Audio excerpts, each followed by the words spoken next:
Welcome to our channel. Motivate our soul. Please subscribe my channel. இருக்கும் மனசுக்குள்ள நான் படிச்சிருக்க மாட்டேன் கான்சியஸ், ஆனா மனசுக்குள்ள அது இருந்துகிட்டே இருக்கும். என்னாலும் நஞ்சுண்டார் கள்ளுண்பவர்னு வள்ளுவர் சொல்றார். என்னாலும் நஞ்சுண்டார் கள்ளுண்பவர். இது எவ்வளவு சத்தியம் இல்லை, காலங்களை கடந்த சத்தியம் இல்லை இது. எத்தனை வீடுகளில் அந்த அந்த அந்த பேர்டனை பெண்கள் மாத்திரமே சுமக்கிறாங்க, நம்ம எல்லாருக்கும் தெரியும்.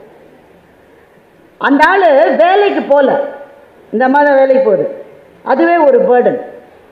அதோடு அவன் விட்டானா போய்கிட்டே இருக்கான், கடைக்கு போய்கிட்டே இருக்கான். உடம்பு சரியில்லாமல் போகுது, அவனுடைய மருத்துவத்தை இந்த அம்மா தான் கவனிக்கணும், அவனையும் இந்த அம்மா தான் கவனிக்கணும். நீ ஹாஸ்பிட்டல் அவனை வச்சு பார்க்கும்போது இந்த அம்மா வேலைக்கு போக முடியாது. எத்தனை விதத்திலே அவன் ஒரு சுமையாகி போகிறான். அதனால தான் வள்ளுவர் சொல்றாரு, என்னாலும் நஞ்சுண்டார் கள்ளுண்பவன். நீ விஷத்தை நீயே சாப்பிட்றடா தம்பி. யாராவது விஷம்னு உனக்கு கொடுத்தா நீ அதை சாப்பிடுவியா? ஆனா நீ சாப்பிடுறியடா தம்பி. என்னாலும் நஞ்சுண்டார் கள்ளுண்பவர். அதே வள்ளுவர் இன்னொரு இடத்துல சொல்றாரு, நீ விஷத்தை கூட சாப்பிடலான்ட்டு. நமக்கு ஆச்சரியமா இருக்குல்ல. கள்ளுண்பவனை நீ நஞ்சுண்டவன் என்று சொன்னவர் இன்னொரு இடத்திலே என்னாலும் நஞ்சுண்டார் கள்ளுண்பவர் சொல்றாரு இன்னொரு இடத்துல, நீ விஷத்தை கூட சாப்பிடுன்ட்டு. எப்ப சொல்றாரு தெரியுமா? பெயக்கண்டும் நஞ்சுண்டு அமைவர் நயத்தகு நாகரீகம் விரும்புபவர்னு சொல்லி வேண்டுபவர்னு சொல்லிட்டார். அது நம்ம ஒரு இடத்துக்கு போறோம், விஷத்தை கொடுக்குறான் அந்த ஆள், அவ்வளோ நல்ல ஆளாம், விஷத்தை கொடுக்குறான்.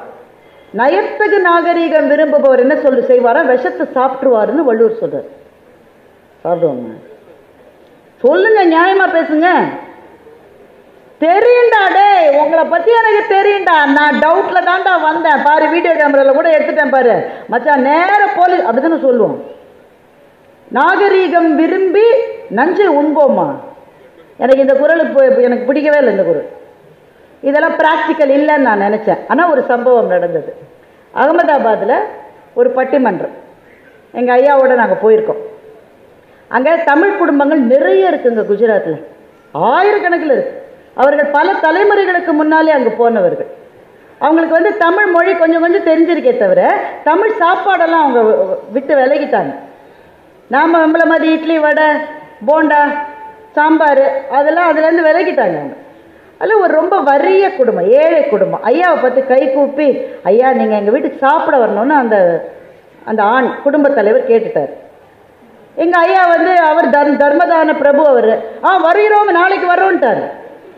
அந்த வீட்டுக்கு போனால் டேபிள் சேர் இல்லை, இவருக்கு தரையில் உட்கார்றது கஷ்டம்.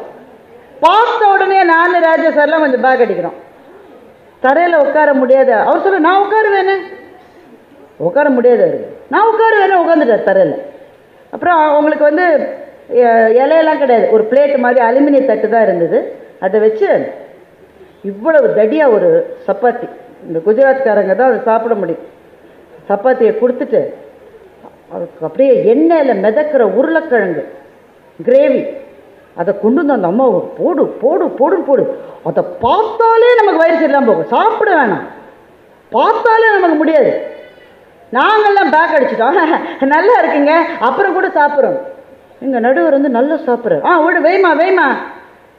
நான் சொல்கிறேன், ஐயா நம்ம ப்ரோக்ராமுக்கு வந்திருக்கோம், உடம்பு கேட்டு போகிறோம், இருமா நீ நல்லா இருக்கு, நீ வைமா. வீட்டுக்கு திரும்பி போகும்போது அவருக்கு உடம்பு சரியில்லை. வீட்டில் நாங்கள் தங்கியிருக்கிற ஹோட்டலுக்கு திரும்பி போகும்போது அவர் உடம்பு சரியாமல் போயிடுச்சு. நாங்கள் உடனே சும்மா இருப்போம்மா, நான் சொன்னேன் இல்லை உங்கள்கிட்ட, வீட்டில் அப்படி தானே சொல்லணும், சொன்னோம் இல்லையா உங்ககிட்ட சாப்பிடாதீங்கன்னு சொன்னோம்ல, எதுக்கு ஏன் சாப்பிட்டீங்க? அது ஒத்துக்காதுன்னு தெரிஞ்சு ஏன் சாப்பிட்டீங்க? நான் சாப்பிடல, நான் அந்த வீட்டுக்காரம்மாவை அந்த ஆள் போட்டு அடிச்சிருப்பான்டான்னு அவர் சொன்னார். அந்த அம்மாவுக்கு அதுதான் செய்ய தெரியும், வேறு எதுவும் செய்ய தெரியும். சோறெல்லாம் செய்யறதுக்கு பழக்கம் விட்டு போச்சு, அதுக்கு தெரிஞ்சது அது செஞ்சது. நான் சாப்பிடலன்னா இவன் போட்டு அடிச்சிருப்பான். ஒருத்தவங்க வராங்கன்னா உனக்கு வைக்க தெரியாதா ஆக்க தெரியாதான்னு அடிச்சிருப்பான். அதுக்காக தான்மா சாப்பிட்டேன். இப்போ எனக்கு ஒன்று ஒத்துக்காதுன்னு தெரிந்த பிறகும் இன்னொருவர் துயரப்படக்கூடாது என்று சாப்பிட்டால் அது நஞ்சை சாப்பிடுவது மாதிரி தானே. பெயக்கண்டும் நஞ்சுண்டு அமைவர் நயத்தகு நாகரீகம் வேண்டுபவர் அப்படின்ற குறளுக்கு பொருள் புரியணும்னா இப்படி ஒரு சம்பவத்தை நீங்க சந்திச்சிருந்தாதான் அந்த குறளுக்கான பொருள் புரியும். அப்போ குறளிலிருந்து வாழ்க்கையை அறிவதல்ல, வாழ்க்கையிலிருந்து குறளை புரிந்து கொள்வது என்ற எல்லைக்கு நம்ம இட்டு செல்லுவது தான் திருக்குறள். அன்றிலிருந்து தொடங்கி இன்று வரை இருக்கிற படைப்பாளிகள் நமக்கு குருவாக ஞானத்தை சொல்பவர்களாக இன்றைக்கும் இருக்கிறார்கள். ஜெயமோகனுடைய அபாரமான ஒரு சிறுகதை, அதோடு நான் என் பேச்சு நிறைவு செய்ய போகிறேன். ரொம்ப பிரீஃபாக சொல்லிடுறேன். அந்த கதையை நீங்கள் தான் படிக்கணும். இங்கே அந்த கதை இருக்குன்னு நான் திறந்து ஜன்னலை நான் திறப்பேன், வாசலை நான் திறப்பேன், நீங்கள் தான் உள்ளே போகணும். அருமையான ஒரு கதை. ஒருத்தர் இருக்கான், அவனுக்கு எப்போ பார் தற்கொலை நினைவு. எந்நேரமும் தன்னுடைய தற்கொலையை விதவிதமாக கற்பனை பண்ணி பார்க்குறான். நான் தற்கொலை பண்ணி என் உடல் விழுந்து கிடக்கிற இடத்திலே மழை பெய்து கொண்டிருக்க வேண்டும்னு ஒரு ஆசை. இப்படி ஒரு ஆசை ஒரு ஆளுக்கு இருக்குமா? அவனுக்கு இருக்கு. விதவிதமாக கற்பனை பண்ணுறான். அப்புறம் ஃப்ரெண்ட்ஸ் எல்லாம் சொல்லிங்களி டாக்டர்கிட்ட கூட்டிகிட்டு போகிறாங்க. சைக்கியாட்ரிஸ்ட்டை கூட்டிகிட்டு போகிறாங்க. சைக்கியாட்ரிஸ்ட் சொல்கிறாங்க, சார் நீங்கள் உள்ள கதவை தாப்பா போட்டுட்டா நாங்கள் வெளியிலேருந்து திறக்க முடியாது சார். உங்கள் மனம் என்பது ஒரு கதவு, நீங்கள் தாப்பால் நீக்கினாதான் வெளியிலேருந்து நாங்கள் உங்களுக்கு உதவி செய்ய முடியும். அந்த மன சோர்வு இருக்கிறவர்களுக்கு அவங்க மற்றவங்களை தன்னுடைய மனசுக்குள்ளே வர்றதுக்கு அவங்க இடம் கொடுக்கணும், ஸ்பேஸ் கொடுக்கணும். வள்ளுவர் இன்னொரு இடத்துல சொல்கிறாரு, மனநலம் என்னும் நலனுடைமை என்ற வார்த்தையை சொல்றாரு. மனநலம்ன்ற சொல்லு வள்ளுவர் காலத்திலிருந்து இருக்கு. மென்டல் ஹெல்த் இன்னைக்கு சொல்றோம்ல, அந்த சொல் அங்கே வள்ளுவரே சொல்லியிருக்காரு. இந்த கதையில மருத்துவர்கள்லாம் you have to cooperate, but he is not able to cooperate. அவர் திரும்ப திரும்ப தற்கொலை நினைவிலேயே இருக்கான். சரி, நியூரோலஜிஸ்ட் கிட்ட போறாங்க. நியூரோலஜிஸ்ட் சொல்றாரு, இது கொஞ்சம் உங்க நர்வ்ஸில் கூட ஏதோ ஒரு பிரச்சனை இருக்கலாம், ஆனால் என்ன பிரச்சனைனே கண்டுபிடிக்க முடியலன்ட்டாங்க. எல்லா டாக்டரும் கைவிட்ட உடனே இந்த ஆள் தற்கொலை பண்ணுதுன்ற முடிவுக்கு போயிட்டான். முடிவு படி எங்கே இடத்துல தற்கொலை பண்ணலான்னு தேடுறான். இது கூகுள் எவ்வளவு விதத்தில் நமக்கு உதவி செய்கிறது பாருங்க. தேடுறான். மழை அதிகமாக இருக்கிற இடம் ஆகும்பேன்னு ஒரு இடம் இருக்குது, மேங்களூருக்கு பக்கத்தில், கர்நாடகாவில். அந்த இடம் தான் சிறப்புஞ்சி ஆஃப் சவுத் இந்தியா. மிக அதிகமாக தென் இந்தியாவில் மழை பொழிகிற இடம் ஆகும்பே. அங்கே போய் சாகிறதுன்னு முடிவு பண்ணிட்டான். அங்கே போயிட்டான். அந்த இடத்துக்கு ஒரு லாட்ஜில் ரூம் எடுத்து தங்கியிருக்கான். ரொம்ப மழை கொட்டிகிட்டே இருக்கு அந்த ஊரில், சுவரெல்லாம் நனைஞ்சிருக்கு. அந்த தங்கியிருந்த லாட்ஜில் ஒரு படம் ஒட்டியிருப்பான். ஹோட்டல் ரூம்லலாம் ஒரு படம் வச்சுருப்பாள். அந்த ஊருக்கு என்ன சிறப்போ அதை படமாக வச்சுருப்பான். அந்த ஊரில் என்ன சிறப்புன்னு வச்சுருந்தான்னா ஒரு ராஜ நாகம், அதை படமாக வச்சுருக்கான். இவன் கேட்குறான், ஏன் பாம்பு படுது? இந்த ஊருடைய ஸ்பெஷாலிட்டியே ராஜநாகம் தான். இங்கே கோப்ராவுடைய விஷத்தை எடுத்து அதை மருந்தாக தயாரிக்கிற வேலையை இங்கே செய்து கொண்டிருக்கிறார்கள். அப்படின்னா இவன் நம்மால் தான் ஏற்கனவே தற்கொலைக்கு ரெடியான ஆள், நாகத்தால் தீண்டி இறக்க வேண்டும்னு அவருக்கு ஆசை வந்துச்சு. உடனே பாம்பு நடமாட்டம் எங்கே இருக்கமோ அந்த இடமா போய் உட்காந்துக்கிறாரு. ஆனால் ஒன்றும் வரல. நம்ம நினைச்சா எதுவுமே வராது, நினைக்காத போது தான் வரும். ரொம்ப நேரம் தவம் கிடந்த பிறகு ஏதோ ஒரு ஊந்து போகிற மாதிரி இருக்கு. காலில் சுரீர்னு ஒரு சின்ன வலி, ஒரு இனிய வலி. அது வலியா அல்லது அது இனிமையான தெரிந்து கொள்ள முடியாத அளவு இனிய வலி. காலை பார்த்தா 2 சின்ன பொட்டு இருக்கு. இப்போ அவன் நினைச்சு வந்தது நடந்துருச்சு. அந்த உடல் அப்படியே கடக்க போகுதுன்னு நினைச்சிட்டு இருக்கான். இதுதான் கதையினுடைய முதல் பகுதி. இப்போ கதையினுடைய 2வது பகுதிக்கு வருவோம். அவன் திரும்ப ஆகும்பேக்கு 7 வருஷம் கழிச்சு திரும்பி வரான். 7 வருஷம் கழிச்சு திரும்பி வரான். ஊர் கொஞ்சம் கொஞ்சம் மாறி இருக்கு. ஆனால் இவன் ரொம்ப மாறிட்டான். இவன் பயங்கர சக்சஸ்ஃபுல் பிஸ்னஸ் மேன் ஆயிட்டான். உடம்பு நல்ல சதை போட்டிருக்கு, சபன்னு நல்ல ஒரு பணக்கார கலை முகத்தில் வந்துருச்சு. கல்யாணம் ஆயிடுச்சு, பிள்ளை பிறந்துருச்சு, நல்ல பெரிய காரு, வீடு, பயங்கர வசதி ஆயிட்டான். இந்த மாற்றம் இப்போ ஒரு தமிழ் சினிமாவில் ஒரு பாட்டில் பணக்காரன் ஆகிடுவாங்க. இது எப்படி நடந்ததுன்னா ஒரு பாட்டில் நடக்கலை, 7 வருஷம். என்ன நடந்தது என்றால் அந்த நாகம் அவனை தீண்டி விட்டது. அவன் மயங்கி கீழே விழுந்துட்டான். யாரோ பார்த்து ஹாஸ்பிட்டலில் போய் அட்மிட் பண்ணியிருக்காங்க. அட்மிட் பண்ணி கொஞ்சம் அந்த விஷ முறிவு கொடுத்த உடனே இவனுக்கு அது சரியானது மாத்திரம் இல்லை, இவனுக்கு ஏற்கனவே இருந்த எல்லா பிரச்சனையும் சரியாயிடுச்சு. இவனுக்கு முன்னாடி இருந்த நரம்பு தளர்ச்சி, சைக்கியாட்ரிக் ப்ராப்ளம் எல்லாம் சரியாயிடுச்சு. இவன் போய் அந்த ரிசர்ச் சென்டரில் இருக்கிற தமிழர் ஒருத்தர் இருக்கார், அவர்கிட்ட போய் கேட்குறான், என்ன சார் பாம்பு கடிச்சா அவன் செத்து தானே சார் போவான், ஏன்னா முன்னே விட நல்லா ஆயிட்டானே எப்படி? அவன் சொல்கிறான், விஷமும் அமுதும் ஒன்று தான்.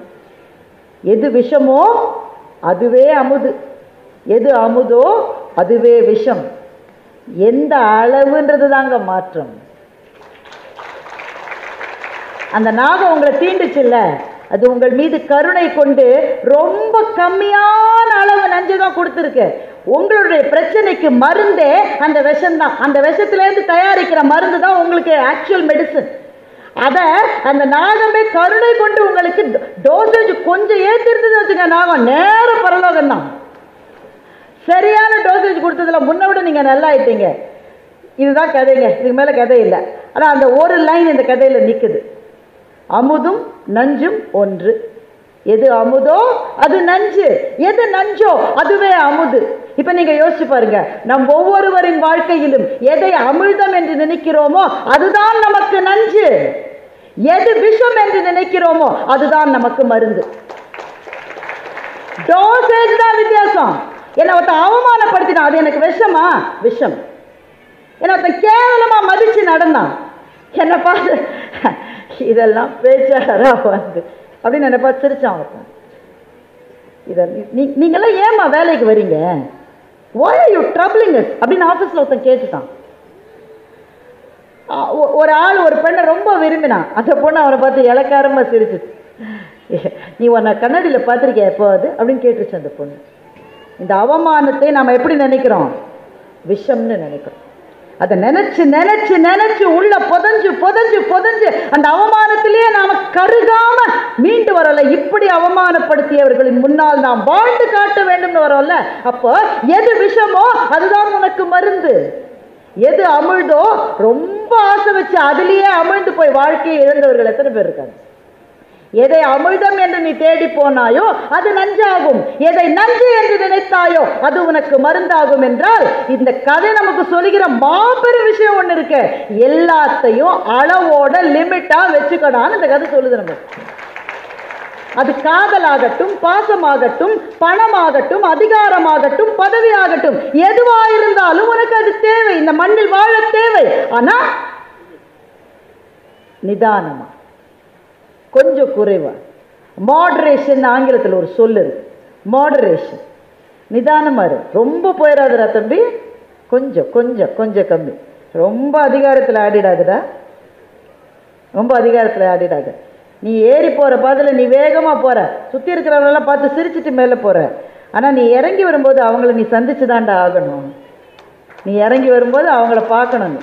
அதனால கொஞ்சம் நிதானம். அப்போது எதை இருந்தாலும் அதை கொஞ்சம் நிதானத்தோடு கை கொண்டால் இந்த வாழ்க்கை என்பது பேலன்ஸ்டா இருக்கும் என்பதுதான் இந்த கதை. அந்த ஒரு லைன் இருக்கு பாருங்க, அதை வச்சு மொத்த வாழ்க்கையையும் வாழ்ந்து விட முடியும். அமிழ்துதான் நஞ்சு, நஞ்சுதான் அமிழ்து, இந்த ஒரு சொல்லை வைத்து மொத்த வாழ்க்கையையும் குறையின்றி வாழ்ந்து விட முடியும் என்றால் புத்தகங்கள் நமக்கு தருவது இதைத்தான் நண்பர்கள். வாழ்க்கையில் நாம் சந்திக்கிற பிரச்சனைகளுக்கான நேரடி தீர்வுகளை புத்தகங்கள் சொல்லாது. எனக்கு ஒரு லோன் அடைக்க முடியலைங்க, நான் ஜெயமோகனை படித்தா வழிகடமை கிடைக்காது. அவரை வந்து கட்ட போகிறார் உங்கள் லோனை, நீங்கள் தான் உங்கள் லோனை கட்டணும். ஆனால் ஒரு வார்த்தை, ஒரு வாசகத்தை, ஒரு கருத்தை பிடித்து கொண்டு வாழ்க்கையில் முன்னேறி விடலாம் என்றால் ஒவ்வொரு புத்தகமும் நமக்கு குரு முன்னால் பணிந்து நின்று உடையார் முன் இல்லார் போல, வள்ளுவர் அதைத்தான் சொல்றார், உடையார் முன் இல்லார் போல ஏக்கற்றும் கற்றார். நீ பணிந்த அந்த புத்தகத்திலிருந்து உனக்கு என்ன தேவையோ அதை எடுத்துட்டா இந்த வாழ்க்கையை நல்ல மண்ணில் நல்ல வண்ணம் நீ வாழ்ந்து முடியலாம் என்பதுதான் இந்த குறளினுடைய பொருள். அதை படித்து நமக்கு என்னங்க, கையில் எடுத்த உடனே தூக்கம் வருதுன்னா தூங்கு தம்பி தூங்கு. எனக்கு என்ன போச்சு, புத்தகத்துக்கு நஷ்டமா நீங்கள் படிக்காததால் உங்களுக்கு நஷ்டம். கடையரே கல்லாதவர். அப்ப படிக்க வேண்டும் என்ற ஆர்வத்தை, அந்த விருப்பத்தை, அந்த ஆசையை, அந்த தாகத்தை உங்களுக்குள் ஏற்படுத்தி கொள்ளுவது உங்கள் வாழ்க்கையில் நீங்கள் வெற்றி பெறுவதற்காக. அந்த எழுத்தாளருக்கு நன்மை வரும், ஆனால் எழுத்தாளன் தனக்கு நன்மை வர வேண்டும் என்று எழுதுபவன் அல்ல. புதுமைப்பித்தனை பற்றி சொன்னார் அவர், புதுமைப்பித்தனை பற்றி சொன்னார். புதுமைப்பித்தன் வாழ்ந்த காலத்தில் என்ன கொடுத்தது இந்த சமூகம்? புதுமைப்பித்தனுக்கு எதையும் கொடுக்கவில்லை. பிள்ளைக்கு சோறும் மருந்து கொடுக்க முடியல இங்க புதுமைப்பித்தனால. மகாகவி பாரதியை பற்றி சொன்னார். 39 ஆண்டு கால வாழ்க்கையில் என்ன கிடைத்தது பாரதிக்கு? அவர்கள் தங்களுக்காக அல்ல, இனி காலம் காலமாக வாழப்போகிற மக்களுக்காக தங்களினுடைய எழுத்துக்களை விட்டு சென்றிருக்கிறார்கள் என்றால் உங்களுக்கான புத்தகத்தை தேர்ந்தெடுங்கள். அந்த புத்தகத்தை எழுதியவனை உங்கள் ஆசான், உங்கள் குரு, உங்கள் ஆசிரியர் என்று கைகூப்பி தொழுது வணக்கமாக வாழ்க்கைக்கு தேவையானதை வாங்கி கொண்டால் உங்கள் வாழ்க்கை மேன்மையுறும். அதுதான் உடையார் முன் இல்லார் போல ஏக்கற்றும் கற்றார் கடையரே கல்லாதவர் என்று வள்ளுவன் சொன்ன ஒரு சின்ன 2 அடிகளுக்குள் வாழ்க்கையை வாழுகின்ற வித்தை இருக்கிறது. அதுதான் தமிழ், அதுதான் இலக்கியம்.